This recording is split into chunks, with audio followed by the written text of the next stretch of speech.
बहुत पुराने जमाने की बात है। अरब के विशाल रेगिस्तान में दूर दूर तक फैले सुनहरे रेत के टीलों के बीच एक छोटा सा शहर बसा हुआ था, जिसका नाम रहमतपुर था। यह शहर बहुत बड़ा नहीं था, लेकिन उसकी एक अजीब सी पहचान थी। लोग कहते थे कि शहर के बाहर एक पुराना खंडहर है, जिसे साया महल कहा जाता है।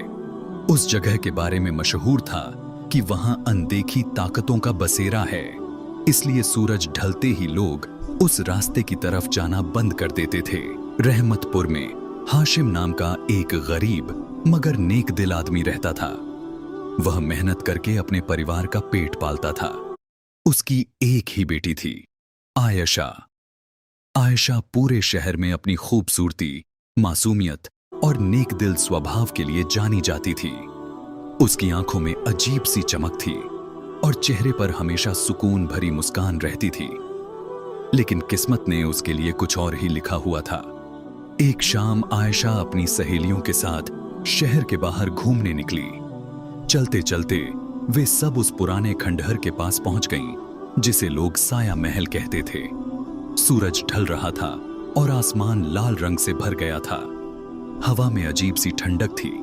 एक सहेली डरते हुए बोली, हमें यहां से वापस चलना चाहिए।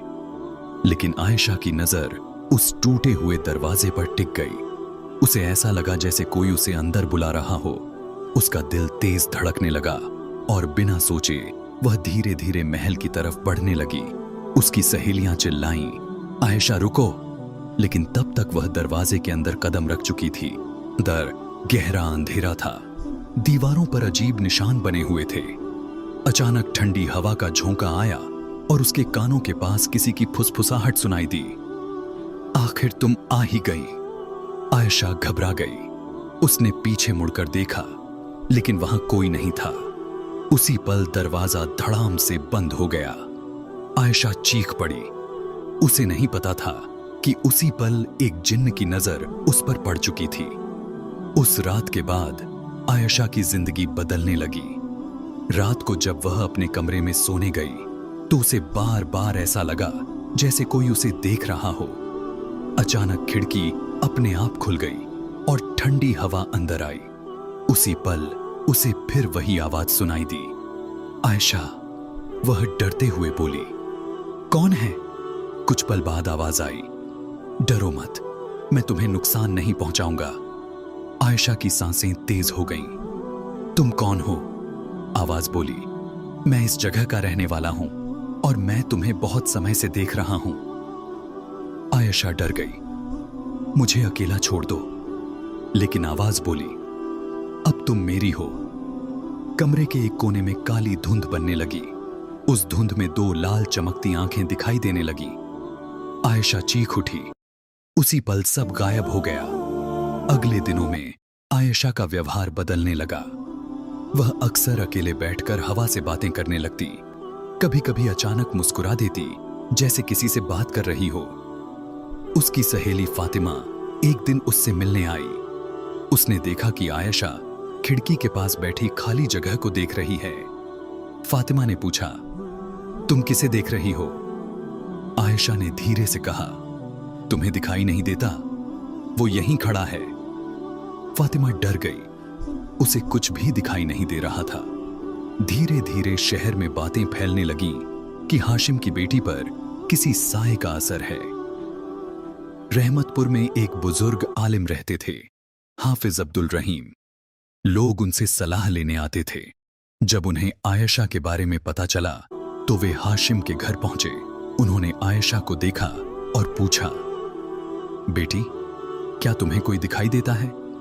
आयशा ने धीरे से कहा, हां, वो हमेशा मेरे साथ रहता है। हाफिज साहब ने गंभीर होकर पूछा, क्या तुम किसी पुराने खंडहर में गई थी? आयशा ने डरते हुए कहा, साया महल। यह सुनते ही हाफिज साहब समझ गए कि मामला गंभीर है। उन्होंने कहा, ऐसा लगता है किसी जिन्न ने इसे पसंद कर लिया है। उसी समय आयशा अचानक हंसने लगी। उसकी हंसी बदल गई थी। फिर एक भारी आवाज उसके मुंह से निकली, कोई इसे मुझसे दूर नहीं कर सकता। कमरे में मौजूद सब लोग डर गए। हाफिज साहब ने कुरान की आयतें पढ़नी शुरू की। अचानक खिड़कियां जोर से बंद हो गईं और हवा तेज चलने लगी। आयशा की आंखें लाल हो गईं। आवाज गूंजी, यहाँ से अब मेरी है।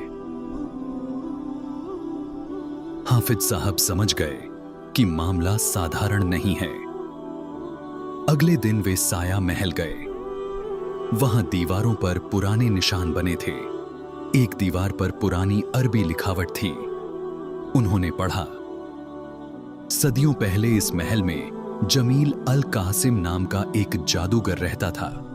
उसने जिन्नों की दुनिया से एक जिन्न को बुलाया था जिसका नाम जाफिर था।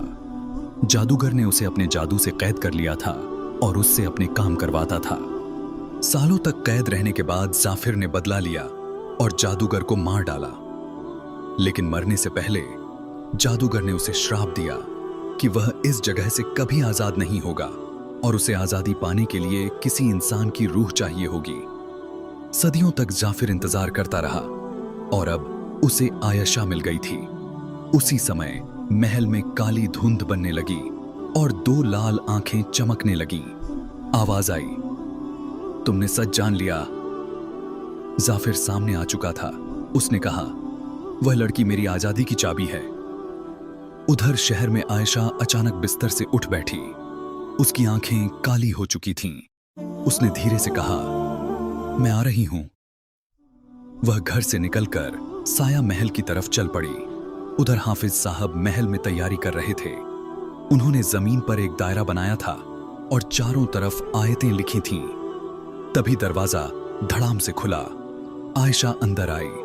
उसके पीछे काली धुंध चल रही थी। जाफिर की आवाज गूंजी, सदियों का इंतजार खत्म होने वाला है। हाफिज साहब ने आयतें पढ़ना शुरू किया। महल कांपने लगा। जाफिर चीखा, बस करो, लेकिन आयतें गूंजती रहीं। आयशा दर्द से चिल्लाने लगी। जाफिर गरजा, यह मेरी है। अचानक तेज रोशनी फैली। जाफिर की आकृति टूटने लगी। उसने आखिरी बार चिल्लाया, अगर मैं खत्म हुआ तो यह महल भी खत्म हो जाएगा। महल जोर से हिलने लगा। पत्थर गिरने लगे। हाफिज साहब ने लोगों से कहा, सब बाहर भागो। वे आयशा को उठाकर बाहर भागे। उसी समय जोरदार धमाका हुआ और साया महल ढह गया। धूल का बादल आसमान में फैल गया। कुछ देर बाद सब शांत हो गया। आयशा धीरे धीरे होश में आई। उसकी आंखें अब सामान्य थीं। उसने डरते हुए पूछा, क्या हुआ? हाफिज साहब ने कहा, अब सब खत्म हो गया है। रहमतपुर के लोग खुश हो गए। आयशा सुरक्षित थी और साया महल हमेशा के लिए खत्म हो चुका था। लेकिन कई साल बाद भी कुछ लोग कहते थे कि उस जगह से कभी कभी फुसफुसाहट सुनाई देती है, जैसे कोई धीमी आवाज में कह रहा हो, मैं वापस आऊंगा। और तभी से रहमतपुर के बुजुर्ग बच्चों को चेतावनी देते हैं कि सूरज ढलने के बाद उस जगह मत जाना, क्योंकि कुछ साये ऐसे होते हैं जो कभी पूरी तरह खत्म नहीं होते।